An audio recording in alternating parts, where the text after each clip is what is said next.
Welcome everyone, Bill Hood here with the Trucking MBA, and today we're going to run you through a high-level overview of the steps you need to take to start a trucking company. This is just hitting the key points, because what we've done is we've created a free course at Trucking MBA that you can go to, and we'll dig down into all the little details, and we'll be able to give you support from the staff at Trucking MBA.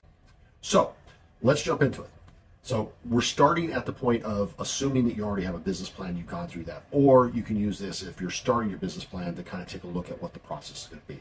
So the first step you want to do when you get started your trucking company is you need to figure out your business structure. Are you going to be a sole proprietor with a doing business as or DBA? Are you going to be an LLC, corporation, partnership? These are the things you need to decide and get put in place before you file any paperwork with the FMCSA or DOT.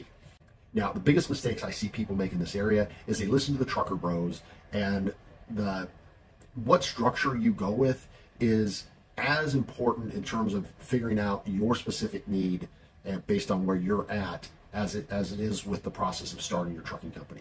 Once you've done that filing, then you can go on, you can file for your EIN. All right, so we got all that straightened out. We got your business structure, we got your EIN, we have all the information on your business. All right. So we have that all set up. Now you're going to go into the FMCSA website and you're going to start filling out the process. Now the process is, you're applying for your DOT number and your MC number, and it almost looks seamless. But based on getting the MC number is dependent on the questions you ask when you're filing for your DOT number.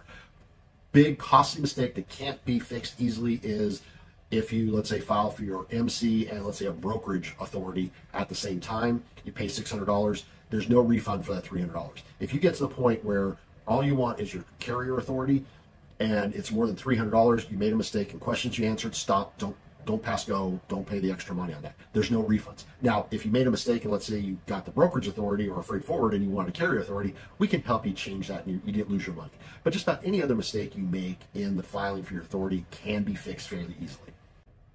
All right, file for your authority. Now we're kind of in that hurry up and wait stage, because it's going to take a minimum of 21 days by regulation before your authority can go active. You'll have another 60 days after that 21-day period to get your insurance and your BOC3 in place to activate your authority, but nothing sooner than 21 days. So usually the first step of what you start to do, you start shopping for insurance. Now we have a link in the description where you can get a introduction to an insurance agent that we pre-qualified that understands trucking. What you don't want to do is you don't just want to blast and let everybody shop for insurance. First off, there's not a lot of options as a new carrier out there, so that's the first thing. And the second piece of it is you want to shop your agent first. You want somebody who understands trucking, not somebody, because if you have a license and you sell homeowners insurance and car insurance, you can sell trucking insurance, but trucking insurance is very specialized, and you do not want to go with people like that. That's where we see most of the mistakes and problems when it comes to filing. All right, so now you're shopping for insurance, and you're going through that process. Then what you're doing is you're kind of getting yourself set up here. So you want to start putting your permit book together, and you want to start getting ready for the decals and stuff for your truck. Start putting a lot of that information together. What I find is, and we'll have links for what we typically tell people to go and order off of Amazon for their permit books. We've got some links where you can go and order that stuff. You can get it far cheaper doing that, but if you're like me, it's like all of a sudden, oh, I got to be on the road in 2 days, my authority's going to go active, and I'm ready to go, and I didn't get this, so you're running to the local store, and you're paying twice as much for inserts and all that stuff. So start putting that stuff in place at a time. On the decal side, that's also something that sometimes you may find if you're going to have somebody install them for you that you may need to get on a schedule, especially when we're talking about semis. These aren't necessarily, easily, you may have to meet somebody. The place you want to do it, you may have to meet somebody. So start planning that process. Now, the other thing too is don't wait too late to order your ELD, because there's no exemption for running without an ELD if you're required to have one because your ELD provider is out of stock. Once we start getting to about the time, about 7 to 10 days before you go active, that's when you're going to want to start pulling all the documentation together for your IRP and your IFTA accounts. You're going to start doing your DOT compliant application on yourself. You're going to sign up for a drug consortium and do pre-employment drug tests. Now, the reason I say with all this stuff as we're getting set up here on the driver files drug consortium is there's a 30-day window from when you do all this and when you start using it. So if there's a delay You don't want to do this right away, because if there's some delay that you don't get activated right away, then you're just going to have to take another drug test and do everything over again so that you're within that 30-day window for compliance. So you're going to want to start working on getting all that done about 7 to 10 days before you go active. And then also about the 7 day before you want to go active. So, day 14 to day 18, just kind of depending on the weekends fall. That's when you want to bind your insurance. Don't do it any sooner, because you're just going to be paying premiums and nothing's going to happen with that. Anytime in here, you can file for your BOC3, which needs to be put on place. We have a link where we can do your BOC3 for you down in the description. And ours is a permanent one, meaning unless you change your name or you move or something like that, you never have to file it again. There's no need to pay somebody $50 a year for a BOC3 these days. There's just it's not happening out there. People aren't using those services anymore, but it's still required to have one on file. All right, authority goes active. You pull together everything for your IRP and your IFTA, and now you're going to start that filing. Depending on the state that you're in, the process will be a little different. So that's one thing that the course will help you out a lot with, is that Lauren and Allie, who do a ton of this through the Trucking MBA, can tell you based on your state what the process is. But you have to be active. You have to have an active authority before you can apply for your or get your IRP or IFTA. So that's where you can do that. Then at the same time, you got New York, you got Kentucky, you got New Mexico, you got Oregon.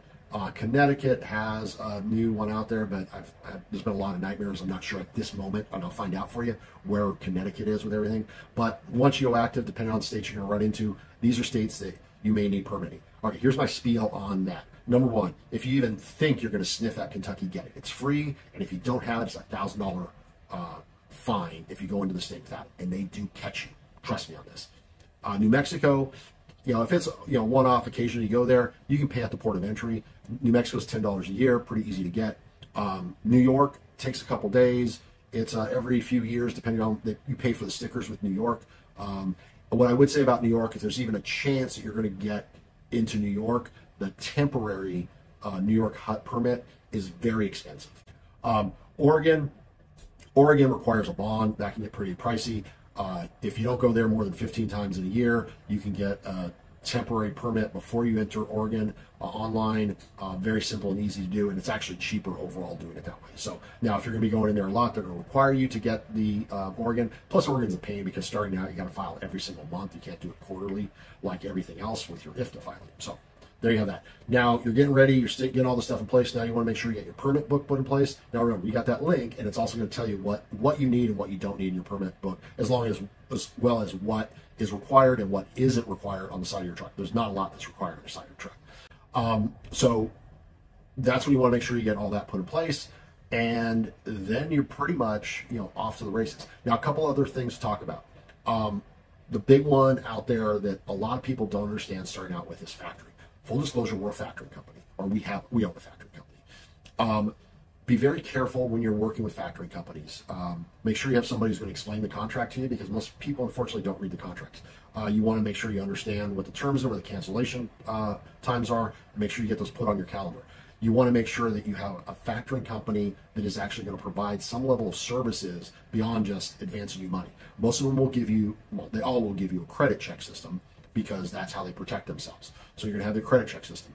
You're going to have the process. Are they going to invoice for you, or are you required to invoice? Are they going to help you with compliance services? Do they file your fuel taxes? Do they file your for all your permits and help you with the renewal on that? So you want to find companies that provide extra value for what you're doing there. That's it. Again, down below in the description, we got links to the Trucking MBA and to the course and everything, so check it out. And hopefully I'll talk to you on the phone sometime. No charge, just give me a call.